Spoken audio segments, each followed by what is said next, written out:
Welcome, everybody, to another edition of Legend Sports and Amplify. And I am really happy tonight to have on writer, contributor to numerous baseball-related sites, Smithsonian, and the voice of Talking 21, Danny Torres. How are you, man? I'm doing very well, Philip. How are you? I am doing great. Thank you so much for taking the time. I appreciate this. This is something I've been looking forward to doing this for the last couple of weeks since we started talking about this, because before we got on here, talking a little bit about why I'm doing this, why I've been having the authors, researchers, writers, contributors on here to tell their stories. But there are certain personalities in sports that are iconic beyond just the level of their play. And to me, there's a handful.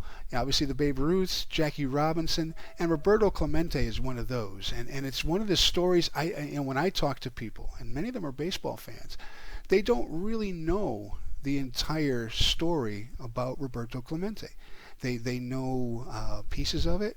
They know he was a pirate. They know he was a great player. They know he was in the Hall of Fame. But many of the details that I think are important in the context of his life story, there's not a lot of people that know it. And I'm glad to have you on here and hopefully shine a light on some of that with some people so that they can get a better appreciation, I hope, for number 21. So what I like to do, as with many of these authors, since many have done this for their entire lives, many of them, the origin story. It was something that James Brunson gave me, kind of that title, when he talked about some of these Negro League players. It kind of sounded superhero to me. It's something that I think a lot of you guys are superheroes, because you're telling stories that not a lot of people are aware of, and I think it's very, very cool. So what is how did you get into what you're doing? Tell us a little bit about yourself and how you got into the Talking 21 and the history, more or less, of Roberto Clemente. Well, first of all, Philip, thank you so very much for the invitation. I've had an opportunity to see the previous guests that you've had, in particular, Dr. Adrian Burgos, who's a dear friend of mine. So where did it start for me? Yes. I'd have to say it all started in 2003 as a journalist, when I embarked, and I'm here just a little bit of a feedback in the background, so I apologize. That's if do you kind have of I'm here. Do you have the turn? Is the Twitch muted? Let's see. I'm gonna check right now. It seems like it is. Okay.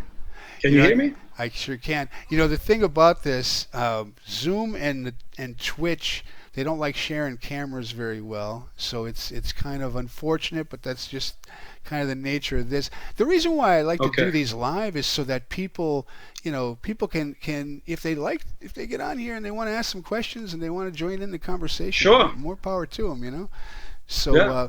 Well, I think we've resolved that. So perfect. If there is, if I could hear you clearly, you could hear me clearly. So, but where did it start for me? I'd have to say 2003. 2003 was the very first time that I had the opportunity to cover a Major League Baseball game. I'll never forget it. It was at Shea Stadium. I live in New York City, one of the 5 boroughs, Queens, New York, Fresh Meadows. I did grow up in the Bronx, and I'm sure throughout this podcast we're going to have an opportunity to talk a little bit about those that were trailblazers. And it's interesting when you think about baseball, the influx of Latino ball players, and we're going to give so much credit to that beautiful island of Cuba. But there is an interesting dynamic when we talk specifically about New York City. And before I get into that, I just wanted to touch on a little bit about myself.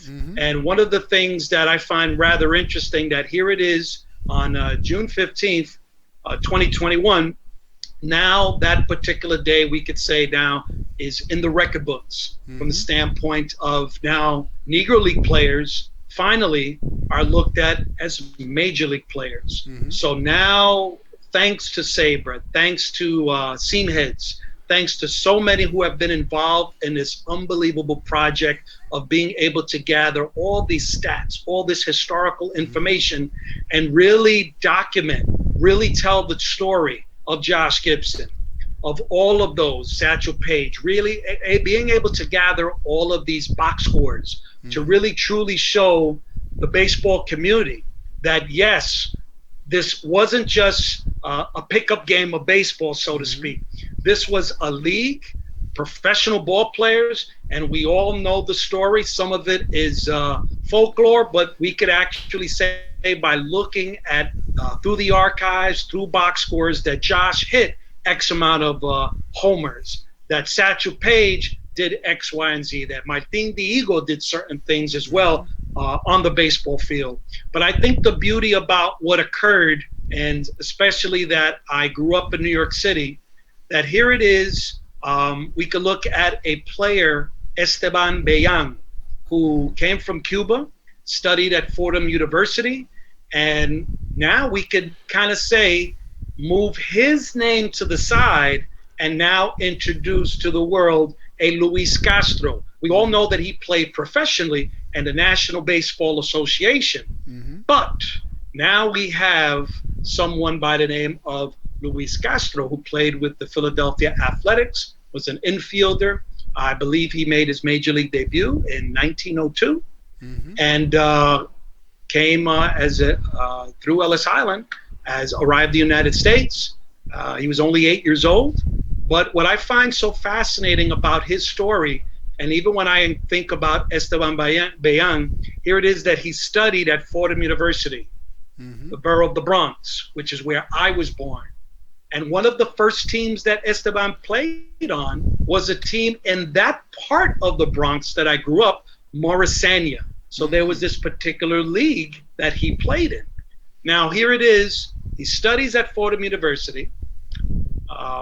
Then we have someone such as Luis Castro, who born in Colombia, but interesting enough, when he ends up playing with the Philadelphia Athletics, that one season in 1902, and I want to say he was an infielder. I don't know if he was a second baseman, shortstop. But what was just announced recently, that he also is buried in Queens, which is, guess what? 10 minutes away from where I live. So here it is, that whole story of baseball coming to the United States from the standpoint of the Latin American baseball player, and it all ties into New York City. With Esteban Bellan at Fordham University, with Luis Castro, studied at Manhattan College, and he is interred 10 minutes away from where I live. So I just find that rather interesting, that here it is someone who embarked on a freelance sports journalism career in 2003, that so much of the history that now has come forward, especially that day when it was announced that now Negro League stats are now considered Major League stats, and that we could all put this all into a better context. But going back to your original question, and my apologies if I kind of drifted a little bit, but 2003, I'm always going to remember that day, because it was a gentleman who has a website, Latino Sports, and he invited me to come to Shea Stadium for the very first time. And for me, when you're telling me about covering a game, I just didn't really understand that from the standpoint of, here it is, I knew nothing from the standpoint of covering a baseball game, just attending as a fan, but having the opportunity to go behind the scenes, interview players, sit in the press box, interact with players, etc. And that was April of 2003, and I'll never forget it, because the first player that I met was Roberto Alomar, who you all know 10 years ago was inducted into the Baseball Hall of Fame.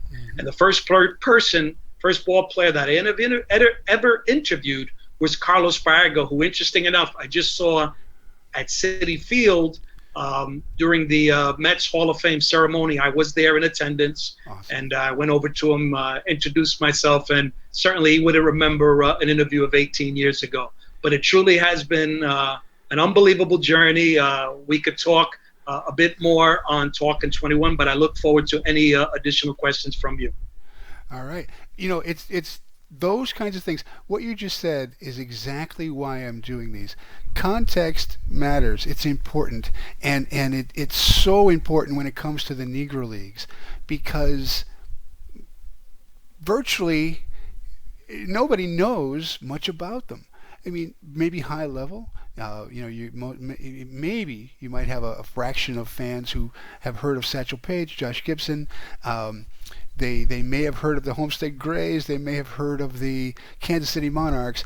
But beyond that, and the context of what, it really is amazing how many people that I talk to, many are baseball fans, that did not realize, they, like you pointed out, these guys were not playing in the Negro Leagues because they weren't good enough to not play in Major League Baseball. They were major leaguers. Simply because of the color of their skin and what was going on, the Jim Crow, the racism at the time, prevented them from doing that. And it's a story that I think more and more people need to kind of wrap their heads around, and that context is important. And it's you mentioned, I can't remember exactly the phrase you used, but one of the things that I'm trying to also point out is this was not a Bingo Long traveling all-stars and Motor Kings type of a league. This was a serious league. These guys were out to make money. They barnstormed, sure, but it was professional baseball, and I think people, as you pointed out, so many people have worked hard to try to shine a light to that, but there's so much more context and so much more backstory that needs to be told. So you pointed out about the Latino Connection. When I had on Professor Burgos, that was a fascinating story when he told me about Steve Bayon, right? Because, in my mind, I'm always, I'm an American born, and the game spreads through the Navy or the Army or wherever, right? That's usually the story you heard. Had no idea, the story that he related to me going back to the 1860s about the university students that were here and how the game came and how Cuba became such a centerpiece. But you look at the game today, the number of Latin players in the game today, all that meant, much of it can be traced back to the Negro Leagues, that pipeline into the United States through the Negro Leagues. I mean, it's a fascinating story. I don't think they get enough credit for it. I really don't. And I think, Philip, what you're starting to see now, finally, especially after that announcement, you're starting to see it, especially on social media. Those players, let's be honest, even when you think of Josh Gibson, would you have thought before it was officially announced that Josh Gibson would be really at the forefront right now from the standpoint of a player that's being considered for the MVP award, and really are now starting to see, the emergence of those Negro League players. But one of the things that I'm sure Dr. Burgos shared with his particular appearance with you is making sure when we think of the Negro Leagues, we just don't necessarily if we want to use that word, pigeonhole, or just specifically hone in on players that were African American. That's right. But those players, the Mini Minoso, one of the friend who was the first player for the Chicago White Sox, first black player of the Chicago White Sox.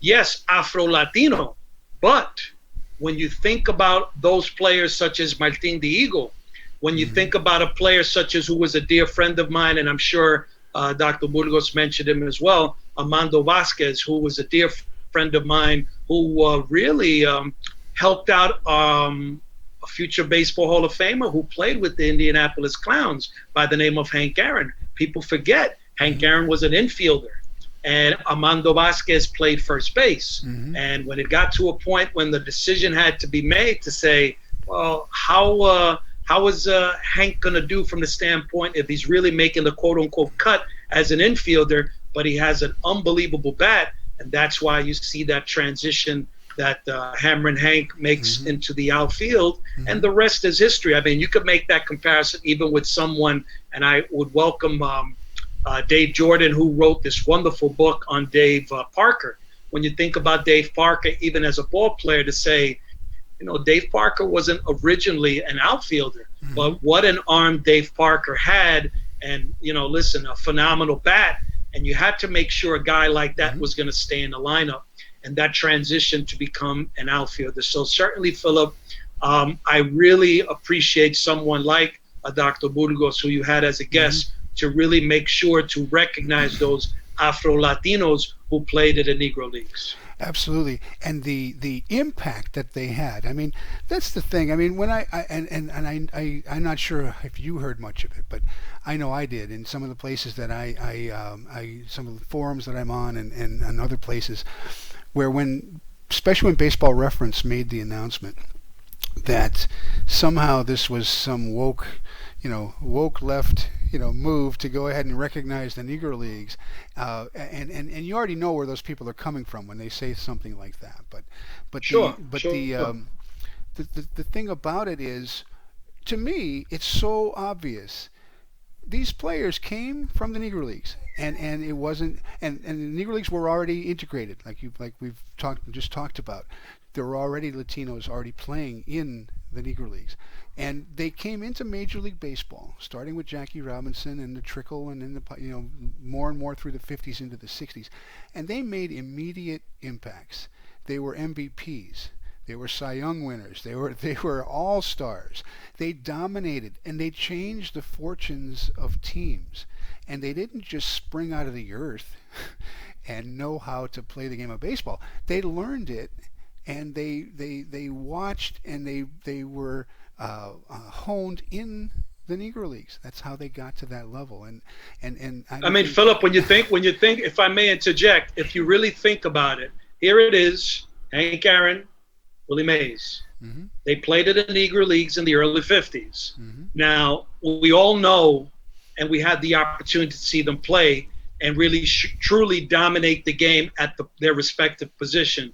But just imagine, and now we could see it finally unfold, if the Josh, the Satchel, the Martin the Eagle, the Minnie Minoso, who obviously played and started his career in the Negro Leagues, the Monty Irving, Cool Papa Bell. There are so many there that, being because of this, right? The color of their skin, that they did not have that opportunity. So just imagine. Now, certainly Hank and Willie had to deal with the racism, had to deal with Jackie opening that door, being in April of 1947. But just imagine if those players prior to Jackie had that opportunity to play the game of baseball. So much was lost. Finally, like you said, so much was lost. But finally, what's happening are the extraordinary work by those that are being able to find these box scores, these stats, and really put it all together to say, Turkey Stearns did this, Oscar Charleston did that, Buck Leonard, Satchel Paige, Josh Gibson, et cetera, et cetera. And it's just really talking about their greatness and the greatness that existed in the Negro Leagues. And to me, it's such a great story. I mean, everybody should appreciate it.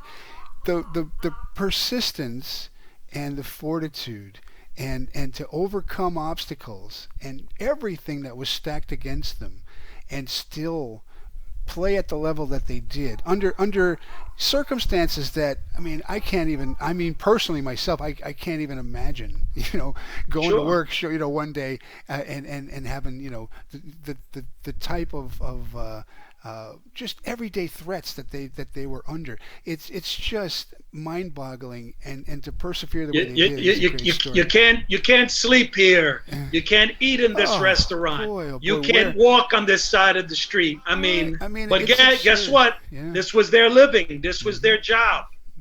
Right, and that's the thing. I mean, you got to give them all kinds of credit. And the other thing that you when you were talking about you're in Queens and all of that history that's around you, I've been trying to point that out to people, that in the Negro Leagues, Latinos in throughout all that time period, they were playing probably in your town or very, very close or in a stadium or the against New the York Barstow Cubans. Yeah, I mean, so look around. I mean, so many people that I've talked to. I mean, I've had on Brian Powers, who's involved in the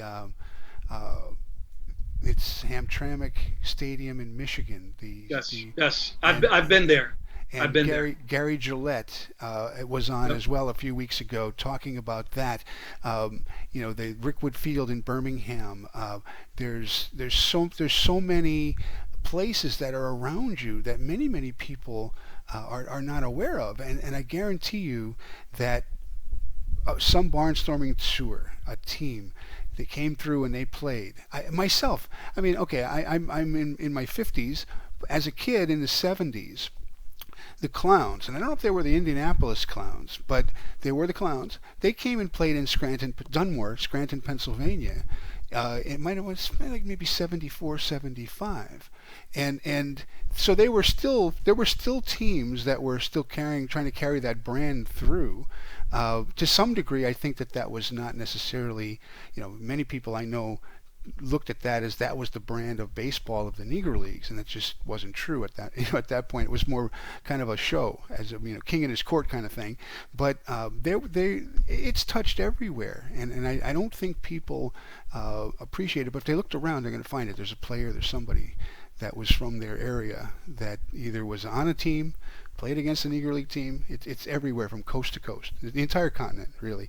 And then with the Latin League, the impact on in Latin America, every single country, Venezuela, Mexico, Cuba, everywhere, Dominican Republic. Now look at the countries that you're mentioning right now.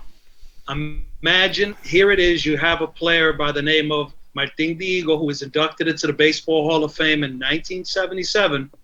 He's in 5 Hall of Fames. That's right. And you just finished mentioning a few. United States, Cuba, Venezuela, Mexico, Dominican Republic. I believe I mentioned the 5 right there. Mm-hmm. So, again, it just tells you of the greatness, once again, and those players that came from that beautiful island in the Caribbean, Cuba. And once again, imagine that they were given the opportunity to play in the major leagues. Have you met Rob Ruck? Have you ever spoken with Rob, Professor Ruck? I've there in Pittsburgh. I've interviewed Rob. Oh boy, a great gentleman filled with. You could talk with Rob nonstop. Absolutely. He's a phenomenal man. Boy, oh boy, and the thing that I had him on a few weeks ago as well, and I'll tell you what, he had just come back from the Dominican.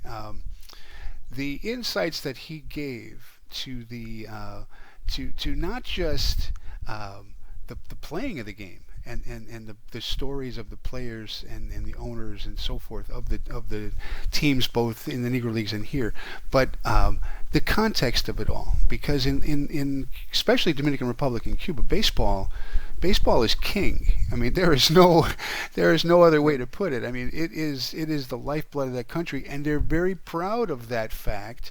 And I gotta hand it to them, boy. When they come here and they take care of business, hats off to them. Because think of the size of that country to be as dominant as they are. It's impressive. But it goes down. I think Philip, you're mentioning that, and let's again, there's an opportunity to catch what's happening right now in the Olympics with baseball. That's right. I mean, the United States lost in extra innings to Japan. But I thought was rather interesting what was said today, when immediately I got a tweet that the game was going into extra innings, and the game started, I believe, at 6 a.m. And I immediately turned the TV on just to see if the United States was going to pull off a victory. Mm-hmm. But what I found interesting, what was said by one of the commentators, is the word fundamentals. Mm-hmm. And that's something that I believe is being lost in today's game, because now the game has pretty much been taken over by sabermetrics and analytics. Right. And here it is, Japan, South Korea, countries that immediately people are thinking, oh, USA Today, they're going to come loaded, they're going to dominate. Mm-hmm. That's not necessarily the case, simply because we know that these games are being played right now during the course of the baseball season. But it's not just to say it was going to be cut and dry that the United States was going to come out victorious, and now Japan moves to the semifinals, and the United States now is in a different bracket. But it's just telling you, and you mentioned about that's the lifeline in the Dominican Republic. Yes, it is. And it's just going to increase in size from the standpoint that when you look at Major League Baseball 10 years from now, you're talking, if it's now 30%, it quite possibly might be nearing towards 38, 39, maybe even 40% of the players on a roster are from Latin America. So it's not something that really, as they say, is dwindling. On the contrary, the game is growing, it's expanding. Boy. And I just really hope to see not only those players that are from Latin America, but I do also hope to see players of color here in the United States, African-American players, not lose sight of the Willie Mays, the Hank Aaron, the Josh Gibsons, the Satchel Paige, that they will be interested in baseball just as well. And there are several groups like the Players Alliance and several others that are trying to get that, back into the African American community, the inner city, and I hope that they do. I mean, it's a huge part of not just the American story, but the baseball story, because despite the fact that they were in two separate leagues, baseball was the sport in the United States for a long time, and it has a lot of deep roots. And granted, it wasn't competing with basketball and football and other sports like it is today, but there's a lot of history there that I hope people get back into appreciating it and seeing it, because it's important. I think that Major League Baseball needs to do a better job of highlighting some of these stories, because that's what makes people lifelong fans. When you have that connection to a community, or your team in a community, or you're a player from your hometown, I mean, it just makes it more special, and I think they need to do a little bit better job of doing that. One of the things you just talked about with the Dominican Republic, when Professor Ruck was on here, he said that there's something like 1,500 scouts in the Dominican Republic right now from all over the world in these camps, working with these kids as young as 10, 11, 12 years old, signing them to bonuses at 12. I mean, it blew my mind when he was telling me this. I was like, are you kidding me? 12 years old getting $1 million, signing bonus, which he can't have until he's 17. But it's like, really? I mean, it just doesn't, you have to kind of step back and look at that and go, all right, we're doing something wrong here in the United States when it comes to baseball. The three true outcomes. Well, I think I think the one thing that you said a few minutes before, from a standpoint of, let's just say, if each Major League Baseball team really highlighted those players that grew up in those respective cities, those respective towns of that particular state.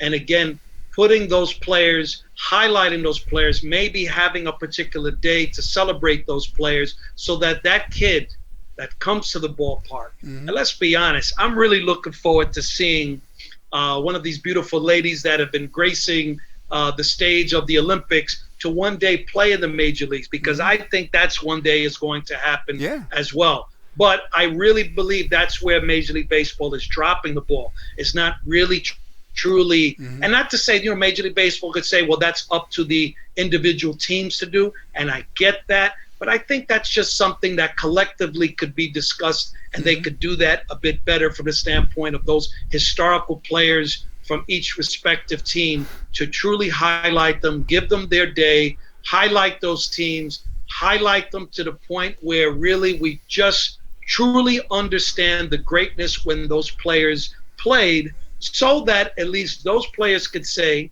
that are currently in the dugout, and even those fans that are sitting in the stands, to say, wow, this player one day made it to the major leagues. Now he's being celebrated. And guess what? Maybe this is something, because I play pickup ball, that I play in high school, that I play in college, that maybe one day I can be that player. That's right. And I think that's something that if we could just kind of put the money to the side a little bit But again, that's what we're seeing sadly what professional sports is, not just baseball, but we're truly seeing that is making an impact.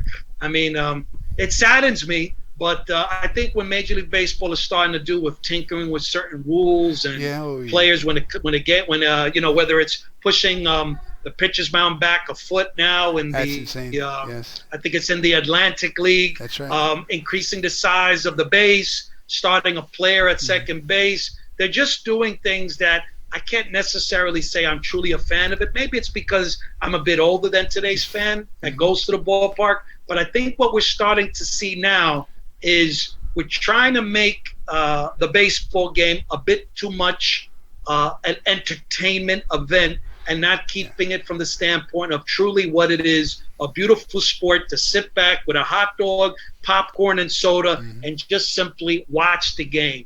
Play the manager, put the managerial hat on and say, if I was the manager, if I was the coach, this is what I would do. You have your friend next to him. You give them a little nudge on the side and say, well, what would you do in this situation? Would you bunt? Would you steal? Would you hit the opposite way, talking about shifts and all that? And I really think what we're starting to do a bit, it's almost like Major League Baseball is doing what really the minor leagues have been doing for years, which I get that because they have to bring in fans.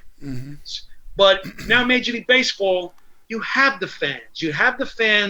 You have those stars, but let's not start tinkering away that we're making it too much of a home run derby and fireworks and things of that nature. Let's try to keep focus on what's happening with those players on the diamond. It's funny you said that about the the three true outcomes to me is crazy. I mean, walk, strikeout, home run is just not to me baseball. But I'm old school, probably like you are. But the thing I've seen at games or I observed fans. First of all, they're already they're looking for the exit by the sixth inning, which to me is crazy. Yeah. I don't care if the game is never over, right? I mean, it can go on forever. But the other thing that I find interesting is, and maybe it's just the nature of today with cell phones and everything else, but most people aren't even paying attention. And then when they hear the crowd, then they look up and yay, and it's like, wait a minute, there's a game going on here. I mean, it's like because of the walk and the strikeout and they're waiting for the home run, there's really no reason to pay attention because there's really nothing else going on. Look at what you just said from the standpoint of paying attention. Now, I could only say it because now in my 18th year as a freelance sports journalist that we are now turning so much to video content. Whatever happened to reading an article, reading a story, picking up the magazine that is sold at the ballpark and that someone wrote an article that they literally, not just looking at the photos, not just grabbing it because you want to, if you still do take the score of a game, but to read. And that's what's alarming to me, that everything is about the gotcha. Everything is about instant the home run. Everything's about instant gratification, the dunk, the bomb. And it's not about simply the game. What makes me laugh, how many times, and I remember this, I believe it was earlier this season, I literally left something in the trunk of the car. So luckily I'm able to park in at Citi Field. There's a section for the media to park in. So I had to go into the trunk, and I believe it was the 6th or the 7th inning. Immediately when I go into the trunk, what ends up here? Ends up, guess what? There was a home run. So, of course, I kind of did this because I knew that particular home run. The Mets hit it, of course, because the way the fans were cheering. But you see it often when you're going outside. And for me, I was going to go back into the ballpark. But fans that are leaving the game, and then they're outside and they get pissed off. They go, oh, I left early. Well, guess what? The game is 9 innings. Can you stay? I mean, especially if it's a close game. What kind of fan are you if you're not going to stay if it's a close game, if it's 5-3, 5-2? Listen, things happen in this game of baseball where things could happen in the 9th inning. Just give it time. That's patience, but this instant gratification where it's not happening now. I got to dart. I got to get to the gate. And then when you get home, And you're like, oh, man, I was at that game. Well, Yeah. hello, you missed the game because you ended up leaving the ballpark early. That's right. That's the beauty of baseball. There's no clock.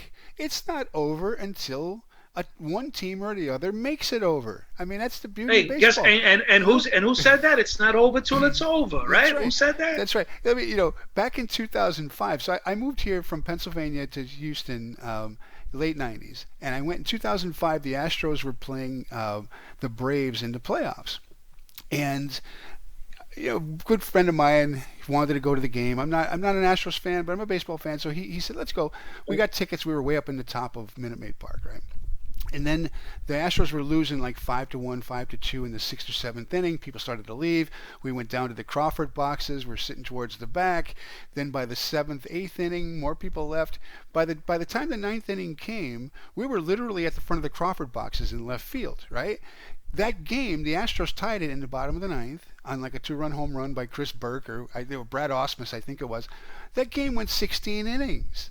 That was the best time that I ever had at a baseball game. I didn't care if that game ever went over. It was so much fun, and we had the best seats in the house because people left.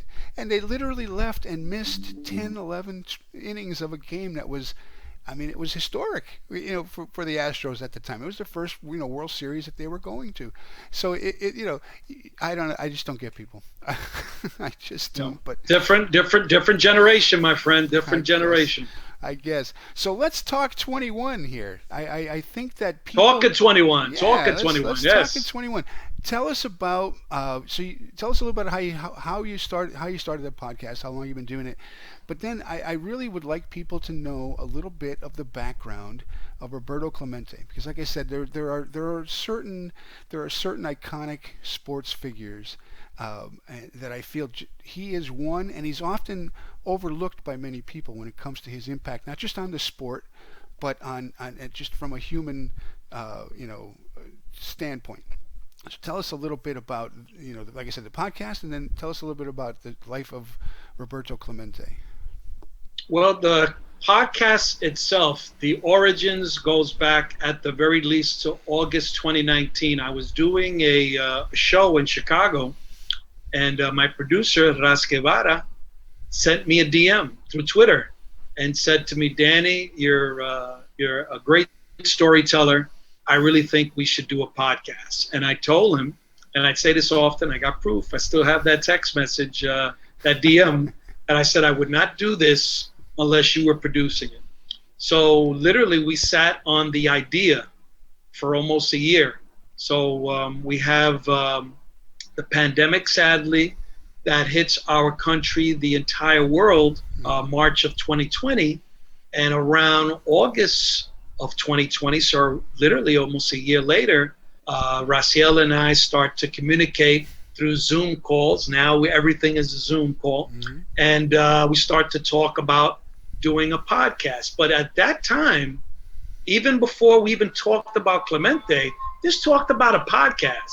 And, I've been writing now for 18 years. So to really kind of transition to this type of format for me, I knew it wasn't going to be easy. I mean, it's great to tell stories, but now to be a host, mm-hmm. to be able to hold an audience, mm-hmm. to be able to have people that are coming to you and saying, Danny, fantastic show. Oh my God, Danny, where did you find this guest? I love your questions. Mm-hmm. And that's a lot of what I've been hearing feedback from a number of people. Awesome. So when Raciel told me about doing a podcast dedicated to the legacy of Roberto Clemente, immediately I thought about it and I said, man, I've just done so much on Clemente.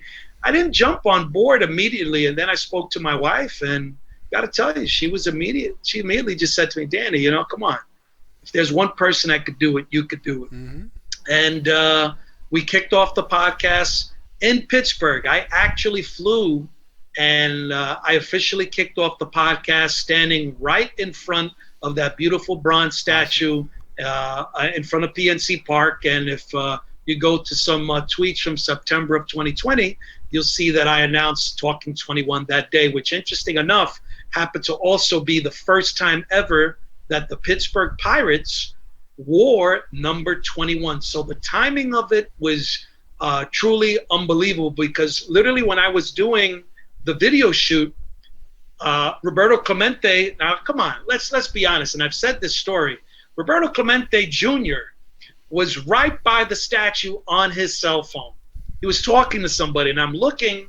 The person is recording it, and I'm seeing the back of this gentleman. And immediately I said to myself, and I told Roberto Jr. this literally just a couple of weeks ago when I was in Pittsburgh for the 50th anniversary of the '71 reunion.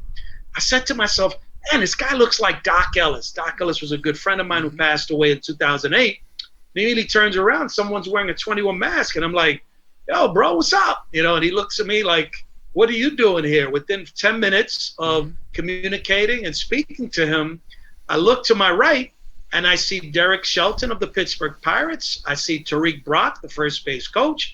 I see Joey Cora, and I see a couple of the Pittsburgh Pirate players. And I'm saying, Roberto, if you're giving me the blessings at this very moment for this podcast, then guess what? You gave me all the signs. So I meet Derek Shelton for the first time, introduced myself, and people that know Danny Torres, immediately I said, well, let me get your number, man. I'd like to have you on the podcast. And if you have an opportunity to check out Derek Shelton's episode, he was a guest on Talking 21. And as they say, the rest is history. We've had some really extraordinary guests, Bob Costas, Tony Perez, Adam Wainwright, Tony Perez. So we've had some great guests. We just had his niece, Janet Clemente, Roberto's niece. So, you know, Phillips, it's been truly a labor of love. Awesome. It's been a lot of fun. Great producer, great social media manager, Jerry. It's just been a truly remarkable journey thus far. Awesome. Yeah, I think it's awesome. And hats off to you, man. Keep it going. I appreciate it. Yeah. I appreciate it. So tell us a little bit about Roberto Clemente, his life, and what you feel is the legacy that people should appreciate the most about him, because there's several things that come to mind, I'm sure. Well, I think if anything right now, let's just say this. If we're talking numbers, so here it is. Played in 2 World Series, 1960, 1971. Is the MVP of that particular World Series in 1971. Here it is, 15 All-Star games, 12 Gold Gloves, batting title, lifetime average, 317. You know, there's just so many. I think the World Series, during those 7 games, I believe he batted over 400. I want to say 414, I believe was the actual number. You know, it's interesting. So many people say, well, Roberto only hit 200 plus home runs. So how can we put a player, we're talking numbers, put a player such as Roberto on the same level as Willie Mays and Hank Aaron? Well, let's be honest. Where did Roberto play? Roberto played his entire career, with the exception from 1970, all the way to his passing, sadly, New Year's Eve, 72. He played where? He played in Forbes Field. So check out the dimensions there. And I've always told this story because it's the truth. George Sisler, who at that time was a coach with the Pittsburgh Pirates, look at his numbers. And George Sisler actually told a young Roberto, you see these dimensions, you see this ballpark, you're going to hit for average. And that's the reason why Roberto was able to get 3,000 hits. That's the reason why Roberto, from the standpoint of a complete player, Roberto was that. So if you wanted Roberto to hit a home run, he knew the timing of when to put that little extra strength to knock that ball out the ballpark. So that's just numbers alone. But what fascinated Danny, and what has fascinated millions of fans around the world, you can see behind me my collection. Those are just items that for any collector that you appreciate, that you have something that maybe Roberto actually once held in his hand. Maybe you have a Clemente autograph. Maybe you're lucky to have a Roberto Clemente rookie card. But I think when you think about a human being, a person from Carolina, Puerto Rico, someone who embarked on a humanitarian mission, and I have said this, Philip, it will never happen again that a professional athlete will board a plane on New Year's Eve on any given year. But Roberto did it New Year's Eve, 1972. Now, did Roberto understand that this particular aircraft, there were some mechanical issues prior to lifting? Probably not, because guess what? He left it for those that, in his eyes, were the experts. A pilot who, from what I gather, especially from this wonderful book that David Moranis wrote, that he would be a great guest to have as well. But here it is that this plane, there were issues. And having it that we all know, because we've heard, sadly, tragedies from the standpoint of if it reaches or goes beyond the required weight of a particular plane, that plane should not be embarking on any type of journey whatsoever, because it just can't withstand. And in the case with Roberto, the medical supplies, the food, etc., it just could not withstand the weight of that particular model plane to be able to take that trip to Nicaragua. But like I've said, and what has always fascinated me and everyone that I've interviewed, they don't even talk the stats. When you talk about Roberto Clemente, the human being, listen to Janet Clemente talk about her uncle and the fascinating stories that she shared in that podcast. But that's what has always attracted Danny, from the standpoint of the man, how he lived his life outside of the playing field. And that's one of the reasons why so many would love to see that number retired. Absolutely. Alongside Jackie Robinson. I will have to be honest with you, and I've said this, when it first was discussed, I said to myself, well, I'm not going to have that opportunity to see 21 and have an opportunity to interview that player to find out if he's wearing 21 specifically for Clemente. But more and more, as I'm seeing where baseball is today, from the standpoint that I'd like to see baseball be that sport that educates the future fan that comes to the ballpark.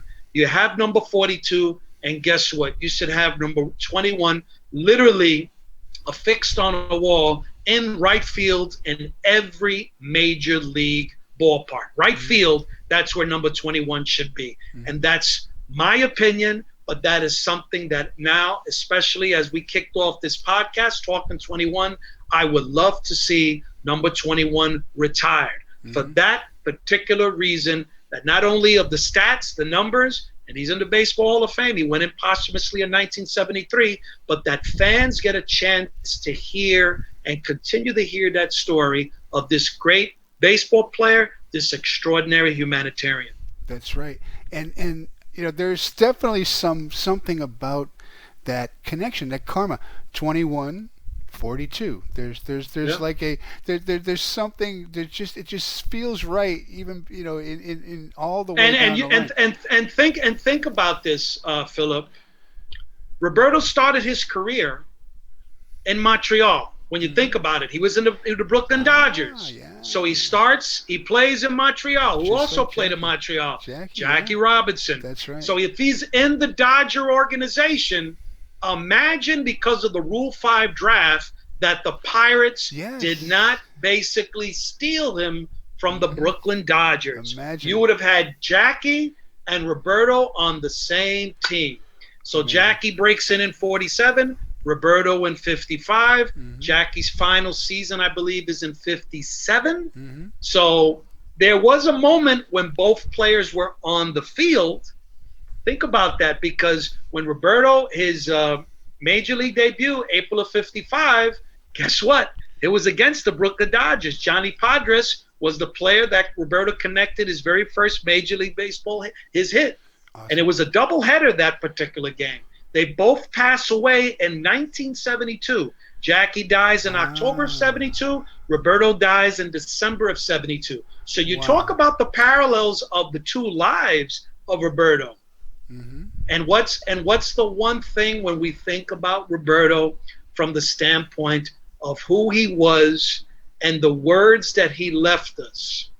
Anytime you have an opportunity to make a difference in this world and you don't, you're wasting your time. That's right. So if we could all follow the words of Roberto and Jackie, of course, from the standpoint of what these two individuals who at one time were in the same organization, but if we could follow their lead boy, would this world be a better place. Wouldn't it? I mean, it's really, boy, it's amazing. And when you connect all those dots for people like you just did, there is just so much about both of their stories that I think is so important that people can really learn a lot from. Sure. One of the things that I don't think people really understand, and maybe you could shed some insight here. Why? I mean, I understand what happened in Nicaragua. Why? What was his connection to that? Was it just simply because of what happened there, or because he's obviously not from Nicaragua? What was the connection? Excellent question. Clemente was a manager. He did manage the amateur team, the Puerto Rican team that went to Nicaragua to play, and he, from what I understood, just loved the people. And I guess that's one of the things that you really truly hear often. If you were to go right now to Philip, if you were to go right now to Puerto Rico, I will guarantee you, if someone is taking you to so-and-so's house, they are going to embrace you. They're going to feed you, and you're going to leave there, and you're going to feel like you are now an honorary Puerto Rican. I can tell you that guaranteed. And that has been the case for the most part with most Latin American countries. My wife, that point of, yes. My wife is from Guadalajara, originally. I know exactly what you're talking about. When I go there, you are family. It doesn't matter whether you've never met these people or not. I'm with you. I got it. You're not gringo. You're not gringo, no, right? They're looking at you. Now look at this. They're not looking at the color. Right. Like when Monty Irving, Satchel Paige, Josh Gibson, when they went to Puerto Rico to play. That's right. The Puerto Ricans did not see an African American. They saw someone that was a ball player that they knew about, and they wanted that player on their team. Mm-hmm. That's right. So that tells you one of the reasons why the Negro League players love to play in Puerto Rico, because they knew they were family. They were treated as what? Human beings. That's right. Not by the color of their skin. That's right. No, it's something that, and in today's society here in America, you can't ignore that what happened years ago. You hear today there's many people who want to just kind of, it happened a long time ago. It's not like that today. In some degree, it still is that way in many places today. Sure. And if you don't understand where we came from and how that impacted everything and how it continues to impact everything, and learn from it, it's never going to change.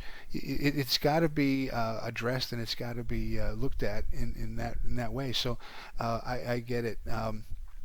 The other thing about his story that to me is just blows me away as well is his body was never found, which to me, I mean, that gives me like goosebumps when I hear that part of the story that I don't know a lot of people even realize that as well.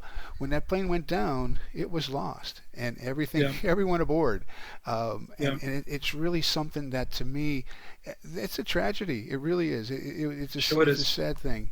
Once again, and we had Luis Roberto Clemente, Roberto's middle son, on our podcast, which was also a phenomenal show, phenomenal episode. Mm-hmm. But the anniversary's coming up, the 50th anniversary, 2022, of his father's passing. Yeah. So, boy. I mean, we couldn't even fathom, we couldn't even imagine that here it is. All they have is to lay flowers, and I had the opportunity to visit the actual site in November of 2019 because Mrs. Clemente, his wife, passed away, who I had an opportunity to know for about 18 years. So I went to the funeral, and I had an opportunity to visit the site and literally stand quietly, took a couple of pictures, but just listen to the ocean. Mm-hmm. And that is what the children, the grandchildren, the family, the immediate family, the Janet Clemente, her father, if he wishes to go back there, that is their, Roberto's, final resting place. Mm-hmm. And all they can do is pray, meditate, a few moments of quiet time to reflect on the father, the brother, the uncle, the cousin. Mm-hmm. And that's what I was able to do that day in November of 2019, and really try to even put myself Mm-hmm. into the beginning of 1973, because since the accident occurred December 31st, to put myself into the shoes of all of the hundreds of people that were gathered there. That's actually what came to my mind, Mm-hmm. November of 2019, to try to look and say, how much did it look the same? And I'm sure it wasn't, because of where we were standing, of what it must have been like in 1973 to have been there and to hear the ocean, to hear the helicopter right above the search party. Manny Sanguian, his teammate, who lives in Pittsburgh, who's a good friend of mine, going there searching for his brother, his teammate. He missed the memorial service in Puerto Rico because he was there looking for his teammate, his brother. But again, you know, I think about it and I say to myself often, think for a moment, Philip, if you had to now think of not only Roberto, but those people that never hit their 40th birthday. Mm-hmm. Go down the line. Mm-hmm. Martin Luther King, who Roberto actually met. Malcolm X, right? Mm-hmm. Roberto, Bruce Lee. Mm-hmm. I mean, you can go on and on and on. And Bruce Lee was one of my guys. Mm-hmm. But I always say this. They seem to leave little signs, almost to tell those that are in their immediate circle, Mm-hmm. I have something to do, I have something to accomplish, and I don't have too much time. And that's something that I know for a fact of all those that I interviewed, whether it was a family member, whether it was Luis Rodriguez Mayoral, who lives in Texas, who I'll be seeing. Those that truly knew Roberto, and Mrs. Clemente alluded to this as well, that he always talked about, I don't have a lot of time. Bruce Lee said the same thing. Martin Luther King said this the day before his own speech, before he was assassinated, when he talked about the promised land. So it's just something about those people that they're just special. They're just unique. They're different from us mere mortals. But I've always said this, and that's why I love this quote by Bruce Lee. And he said it, and it's on my Twitter handle. The key to immortality is first living a life worth remembering. And we still talk about King. We still talk about Jackie. We still talk about Bruce Lee. And we certainly, and that's what we're doing on the Talking 21 podcast, we're still and will continue to talk about Roberto. He is going to be alive.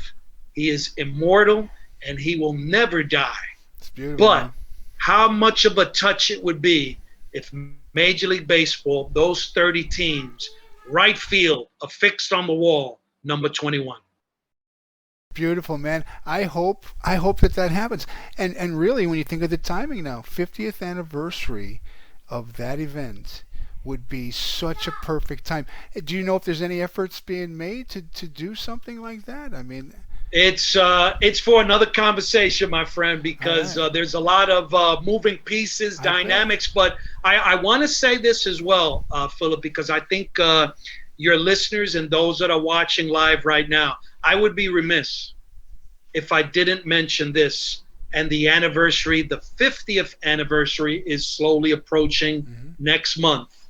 I was in Pittsburgh, as I mentioned, for the 50th anniversary of the 1971 Pittsburgh Pirates when they won the World Series. I am honored to call a few of those players friends, some that I've known for about 15, 16 years. One of those players, Dave Cash, who I got a chance to see. I had not seen Dave since 2009 in Pittsburgh at an event. But September 1st, 1971, it is the 50th anniversary that is coming right now, slowly approaching. The very first time the Pittsburgh Pirates, Major League Baseball, the entire team that was fielded were African-American and Afro-Latino. The 50th anniversary. And sadly, only 4 remain of that team. Dave Cash, Gene Clines, Al Oliver, Manny Sanguin. Mm-hmm. Those are the only four. And I had the honor of being with them a few weeks ago when I was in Pittsburgh. Awesome. And I will give you a sneak peek right now. There will be a special Talking 21 in honor of that 50th anniversary team, awesome, along with the players that were there. Awesome. I think that would be a lot of fun to hear. I'm looking forward to it, man. This should be a lot of fun. It will be. This was a lot of fun. I really appreciate you taking the time. I hope I will, like I said, I am all about trying to encourage people to explore around them, find out more. People like yourself and these other authors, researchers, this is what makes, I think, sport of baseball, why so many people find it fascinating. Can't beat the sport. Can't beat the sport. It's more. I got a visitor here. There's more than. Hello, visitor. I know, my little visitor. There's more than just. It kind of gets in your blood, and there's more to the stories that it just makes it so much fun. And it's like I said, I really appreciate. And it is, and Philip, it is those stories. It is those stories, and I want to commend you and applaud your efforts with your own show, because I've already seen those that have appeared on your podcast. And once again, it is those stories that you want to continue to spread to those that really want to know about this beautiful sport that there's just so much rich history, much rich history. I appreciate that. I want to go back over the next couple of weeks probably. There's many now that have begun to expire on Twitch that were back from February and March that I want to start re-releasing some of those, maybe taking some expert 5-minute clips here or there, because there's so many people that I've talked to that have just so many fascinating things. I've learned so much. I hope other people are learning as well. And like I said, hats off to you, man. I appreciate you. Thank you, Philip, and what you're doing. And I hope we get to do this again down the road when you get some more time. We can revisit this again down the road and talk some more 21. Hopefully he'll be retiring 21. That would be awesome. Absolutely. I thank you very much. And for those that are watching, at Talking 21 can be found on Apple Podcasts, on Spotify, or wherever you happen to catch any of your podcasts. We're on Twitter at Talking 21 Podcast. We're on Facebook at Talking 21 Podcast. We're on YouTube. So if you want to see Danny Torres and our guests, go on YouTube. And you also can catch us on Instagram, which everybody likes Instagram. So you want to see pictures? Go on Instagram and you can see our posts as well. And once again, Philip, thank you. I want to make sure that I give a shout out to my producer, Ras Guevara, and my man, Jerry, the social media manager, Senor Bezo. It's just been a team effort. As I stated earlier, a labor of love. Absolutely. And I really thank you from the bottom of my heart, Philip, that you found me. You invited me, and I will gladly come back. All right, man. Thank you so much. You have a good night. Thank you, my friend. You take care. All right, bye-bye. Bye-bye now.